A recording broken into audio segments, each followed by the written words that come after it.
नमस्कार दोस्तों, मैं हूं दीपा श्रीवास्तव, साइकोलॉजिस्ट हूं और आपके लिए बहुत सारे वीडियोस मैंने डाले हैं। और आजकल जो मेरा सब्जेक्ट चल रहा है, टॉपिक चल रहा है, वो है ओसीडी।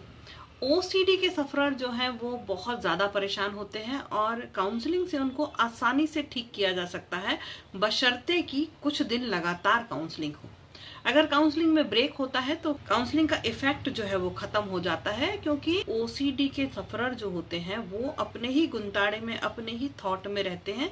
तो उनको थॉट से बार बार निकालना, थॉट से निकलना सिखाना और थॉट से निकलना सिखाने के लिए बहुत सारी बातों का ध्यान रखना पड़ता है, जिसके बारे में आपको मैं आज चर्चा करने वाली हूँ। देखिए, सबसे बड़ी चीज जो है, मैं बड़ी से छोटी पर आती हूँ, तो मुझे लगता है कि सबसे बड़ी चीज है कि जो भी ओसीडी के सफरर होते हैं वो अपने सोशल कॉन्टैक्ट्स को बिल्कुल खत्म कर देते हैं। ये जो सोशल हेल्थ होती है उनकी, उस पर बिल्कुल ध्यान नहीं देते हैं, बल्कि बहुत आइसोलेटेड हो जाते हैं। इतने आइसोलेटेड हो जाते हैं कि वो बहुत सारे लोग तो घर वालों से भी बात, या घर वालों के बीच में रहना, या घर वालों को टच करना छोड़ देते हैं। मेरे एक क्लाइंट हैं जिनकी मेरी काउंसलिंग चल रही है, वो लेडी अपने बच्चों तक को नहीं छूती है। वो कहती है कि मैं तो अपने बाल नहीं छूती, तो बच्चों के बाल या बच्चों के सिर पे कैसे हाथ फेर सकती हूँ। एक और मेरी क्लाइंट है जो अपने बच्चों को, जब वो स्कूल से आते हैं तो उनके बैग, एक पॉलिथीन रखी रहती है और उस पॉलिथीन में वो बैग को डलवा देती हैं और उसके बाद फिर वो बैग को बाहर एक जगह बना दिए वहां रखती हैं। अब सोचिए ऐसे में कितना प्रॉब्लम हो जाएगा। उन्होंने सबके घर जाना छोड़ दिया, सब उनके घर आते थे जो वो उन्होंने अपने आप आना छोड़ दिया, क्योंकि इनको बिल्कुल पसंद नहीं आता है। अगर कोई व्यक्ति इनके सोफे पे आके बैठता है तो इन्हें यही लगता रहता है कि गंदा होगा, पता नहीं इसने किस किस को टच किया होगा, ये गाड़ी में बैठकर आया है, ये गाड़ी में इसने कितने सारे लोगों को टच किया होगा, गाड़ी गंदी होगी, अब मेरा सोफा गंदा हो गया। सोफे पे से सारे बैक्टीरिया पूरे घर में, कीटाणु फैल रहे होंगे, गंदगी उचक उचक के जा रही होगी, ऐसा उनको फील होने लगता है।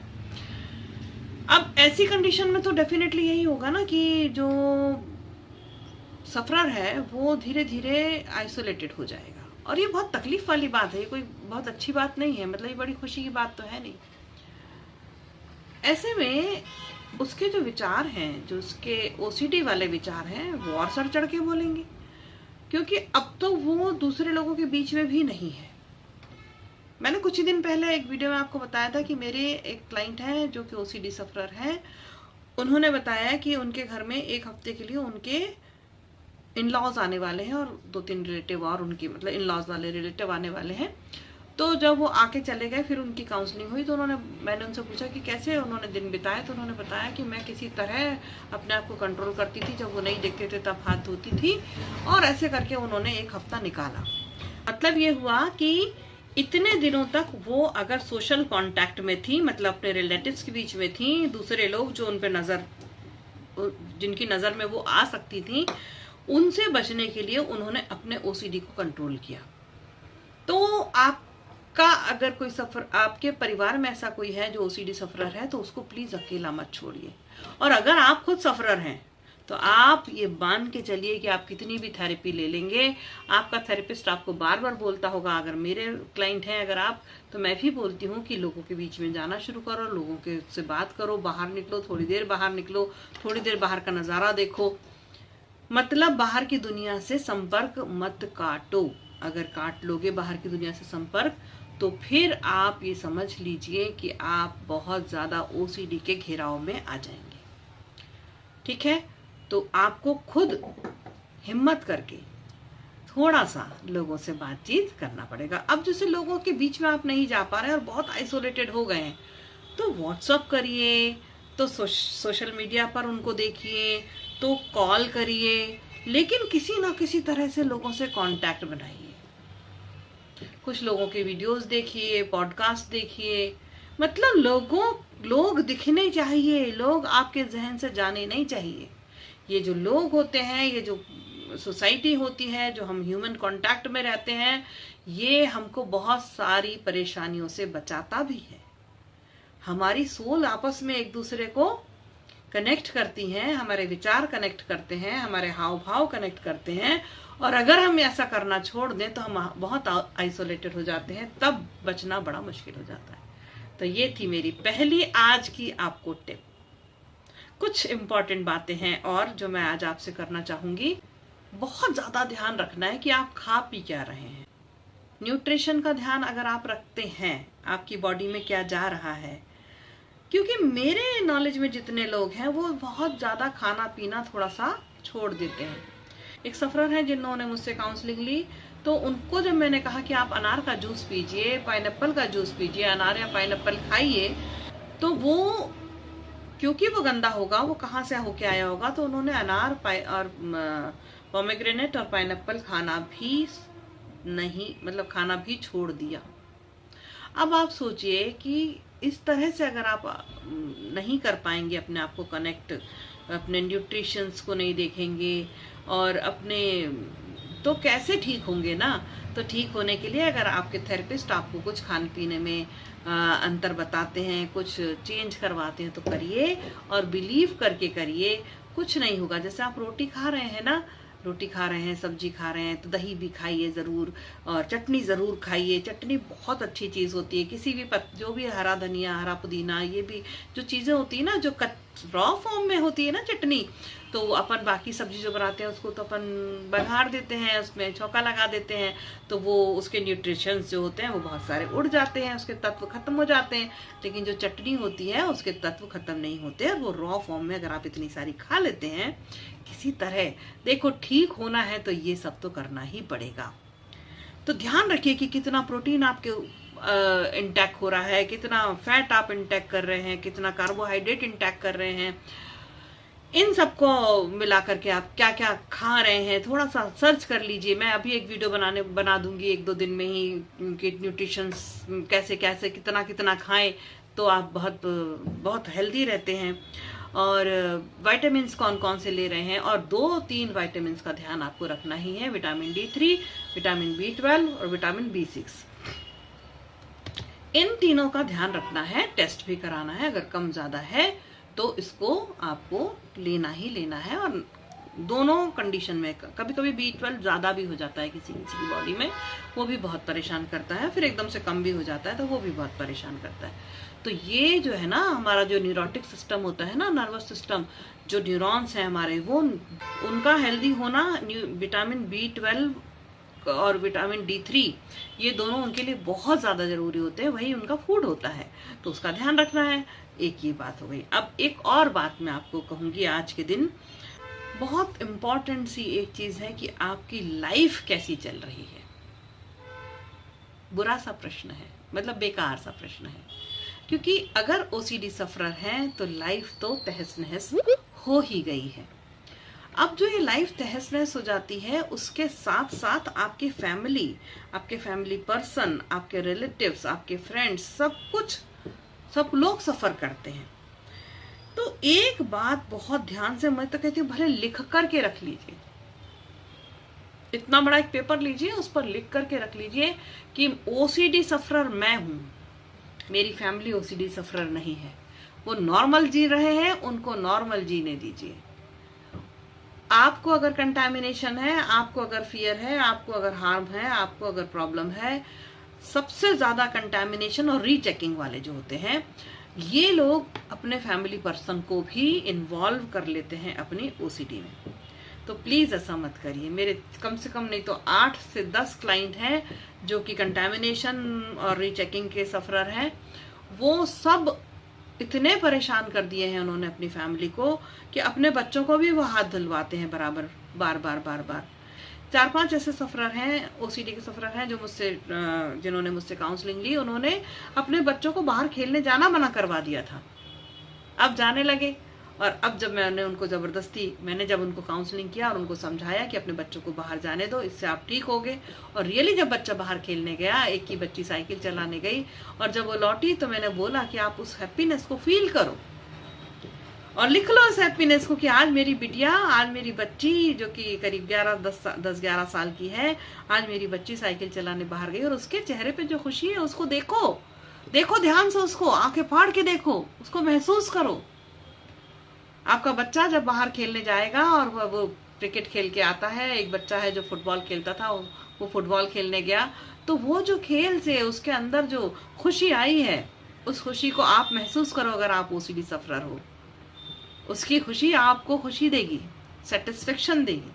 वो जो सेटिस्फेक्शन आपको कितनी भी बार हाथ धोने से नहीं मिल पा रहा ना, वो सेटिस्फेक्शन का लेवल ये आपको खुशी दे देगी। तो अपने फैमिली को भी ओसीडी सफरर नहीं बनाना है। एक मेरे क्लाइंट हैं जो मुझसे काउंसलिंग लेती हैं, वो खुद भी सिर धोती हैं, उसी दिन टॉयलेट साफ करती हैं, और अपनी मम्मी को भी, क्योंकि उनकी मम्मी उनके साथ रहती है, वो बार बार मम्मी रोज टॉयलेट साफ करती हैं, तो वो रोज उनसे कहती है कि अब आप सिर धो के नहाओ, क्योंकि आपने बाथरूम साफ किया है, जो सिंक है, बर्तन धोने का सिंक है, उसको साफ किया है, और जो बालकनी है उसको साफ किया है, तो अब आप सिर धो के नहाओ। अब वो जो लेडी खुद है जो सफरर है, वो करीब 45 ईयर्स की हैं, और उनकी मम्मी जो है वो लगभग 68 ईयर्स की हैं। अब अगर उनकी मम्मी रोज सिर धो के नहाएंगी, तो वो ओसीडी के सफरर तो वो खुद हैं, लेकिन जो मम्मी है वो किसी दूसरी बीमारी से परेशान। कितनी ठंड पड़ी पिछले दिनों, उस कड़कती ठंड में अगर वो लेडी आपका साथ दे रही है, क्योंकि आप ओसीडी सफरर हैं, वो आपकी माँ है, तो उनको भी सफरर किसी भी चीज का मत बनाइए, किसी भी बीमारी का। इस बात का ध्यान आपको रखना है। क्यों आप इतने सेल्फ सेंटर्ड हो रहे हैं? आप ओसीडी सफरर हैं, ओसीडी ने आपको परेशान किया है, लेकिन आपकी मॉरल रिस्पॉन्सिबिलिटी है कि आपके इर्द गिर्द जो भी लोग हैं, आपके फैमिली मेंबर्स हैं, आपके हस्बैंड हैं, आपकी वाइफ है, आपके बच्चे हैं, आपके माँ बाप हैं, आपके रिलेटिव हैं, उन सबको ओसीडी की चपेट में नहीं लाना है। इस बात का बहुत ध्यान रखिए, बहुत इम्पॉर्टेंट फैक्टर है, इम्पॉर्टेंट बात है, इसका ध्यान रखिएगा, ठीक है? ध्यान रखेंगे ना? ध्यान रखेंगे तो आपकी बीमारी में वो लोग आपका साथ देंगे, वरना वो लोग इरिटेट हो जाएंगे और आपको अकेला छोड़ देंगे। पहले आप छोड़ रहे हैं, लेकिन वो जब छोड़ेंगे तो आप बहुत अकेले हो जाएंगे, क्योंकि जब आप छोड़ते हैं ना तो आपको लगता है हम किसी भी दिन वापस आ जाएंगे, लेकिन जब सामने वाला आपको छोड़ता है तो आप बहुत परेशानी में आ जाते हैं। जिंदगी खूबसूरत है, जिंदगी जीने के लिए है, उसको जिए, उसको बहुत कठिन ना बनाएं। तो अगर आपकी ओसीडी बहुत ज़्यादा एग्रेसिव हो रही है, तो एग्रेसिवली आप अपनी लाइफ को प्रोटेक्ट करने के लिए सामने आए। ओसीडी अपने आप हारेगा। आप ओसीडी को एग्रेसिव होने देते हैं और खुद आप अपनी फैमिली मेंबर्स के लिए गड़बड़ करने लगते हैं, आपका बिहेवियर जो है कंट्रोल्ड नहीं रहता। तो आपको अपने फैमिली मेंबर्स का ध्यान रखना है, ठीक है? एक और बात, आपकी लाइफ स्टाइल कैसी चल रही है? यकीनन अच्छी तो नहीं चल रही अगर आप ओसीडी सफरर हैं। तो लाइफ स्टाइल को अच्छा करने के लिए आपके थेरेपिस्ट जो भी हैं, वो ज़रूर कुछ आपको टिप्स देंगे। वो आपको समझाएंगे, आपको मोटिवेट करेंगे कि आपको अपना लाइफ स्टाइल में ऐसे ऐसे ऐसे ऐसे ये ऐड करना है, और ये चीज़ें आपको अपने लाइफ स्टाइल से रिमूव करनी है। वो करना पड़ेगा, करना चाहिए, नहीं तो कैसे ठीक होगा? आपकी लाइफ स्टाइल तो बेस है ना, वो बेस है, उसके ऊपर ही तो सारी इमारत खड़ी है।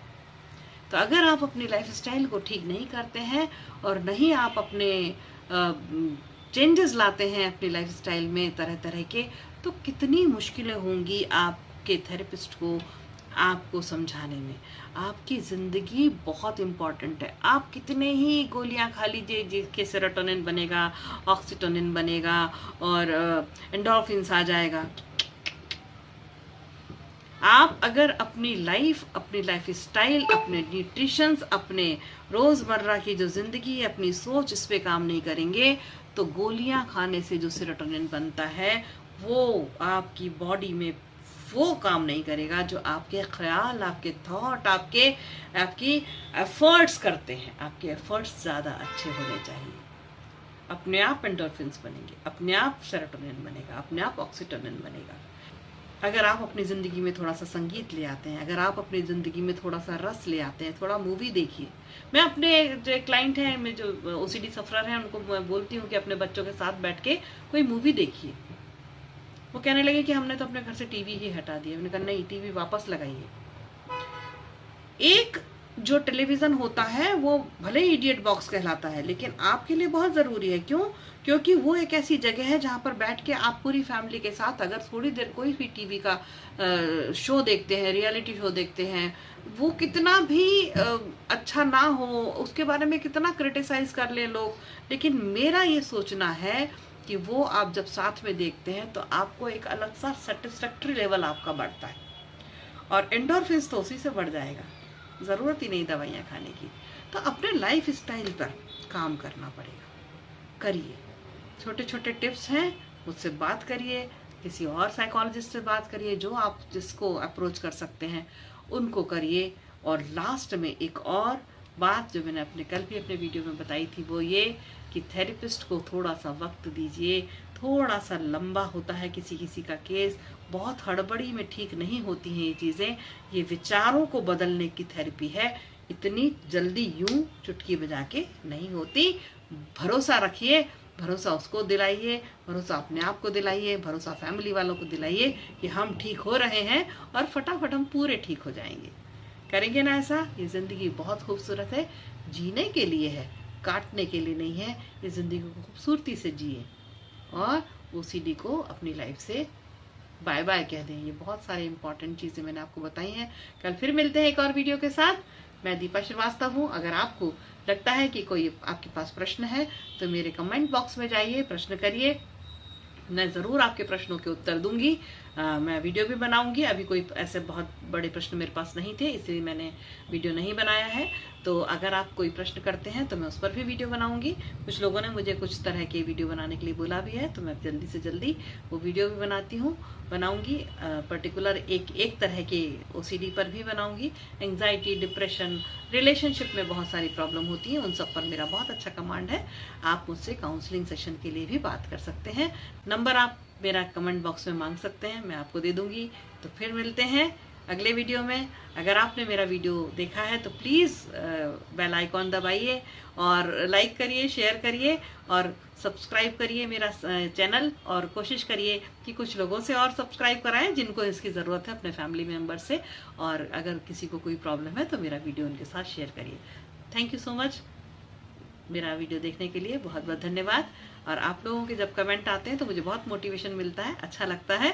Thank you so much. और मुझसे आप काउंसलिंग सेशन भी बुक कर सकते हैं। नमस्कार।